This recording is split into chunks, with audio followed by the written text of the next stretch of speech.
आदिल साहब आपकी तरफ आऊँगी। जिस तरह से बिलावल साहब तो आज कह रहे हैं कि पंजाब शोबाज और वसीम अकरम प्लस जैसे नलायकों के हवाले हम नहीं कर सकते हैं, और साथ ही साथ जो है उन्होंने चैलेंज भी किया नवाज शरीफ साहब को, तो क्या देख रहे हैं आप कि नवाज शरीफ साहब जो चैलेंज कबूल करेंगे?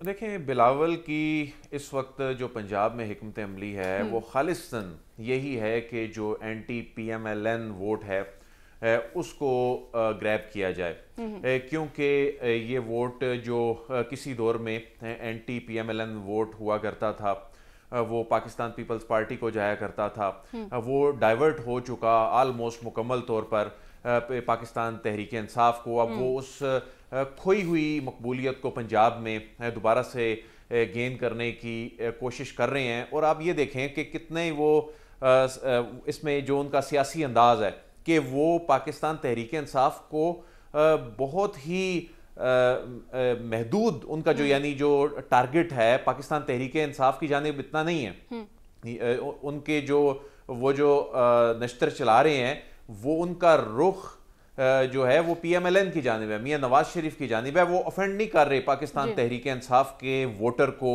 वो ये बल्कि आज तो उन्होंने उनकी हिमायत में बात कर दी। उन्होंने तो कहा कि नून लीग जो है ये PTI कारकुनों से दहशत से इंतकाम ले रही है। तो बुनियादी तौर पे वो पंजाब में एंटी PMLN जो वोट है उसको अट्रैक्ट करना चाह रहे हैं। लेकिन अब देखते हैं 8 फरवरी को कि इसका नतीजा क्या निकलता है। लेकिन इस वक्त जो ग्राउंड पे सिचुएशन है, तो क्या जब ग्राउंड पे हम जाते हैं, आप आइंदा मुस्तकबिल में कोई ऐसा इत्तेहाद हो सकता है जिस तरह से वो कह रहे हैं? नहीं, इत्तेहाद तो अल्टीमेटली जाके बिलावल साहब ने अपने लीडर मियां नवाज शरीफ साहब की क़ियादत में ही अगर उनकी हुकूमत बनती है, उसी काबीना में बैठ के ऐसी जस्टिफिकेशन दे रहा होना है, और साद रसूल साहब ने फिर बैठ के यही बात कर रहा होना है कि सियासत की थोड़ी सी क्रेडिबिलिटी तो रहने दें।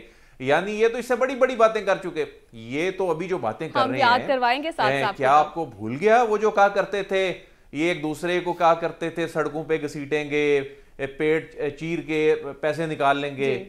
तो उसके बाद ये फिर बैठ गए इकट्ठे अपने मफादात के लिए, क्या कि ये आए कि जी महंगाई हो गई है, मुल्क की मईशत जो है वो खतरे से दो चार है, हम इसलिए आए हैं। सबको पता है कि इनके आने की रीजन क्या थी, इन्होंने क्या गेन किया, किसने केसेस माफ करवाए।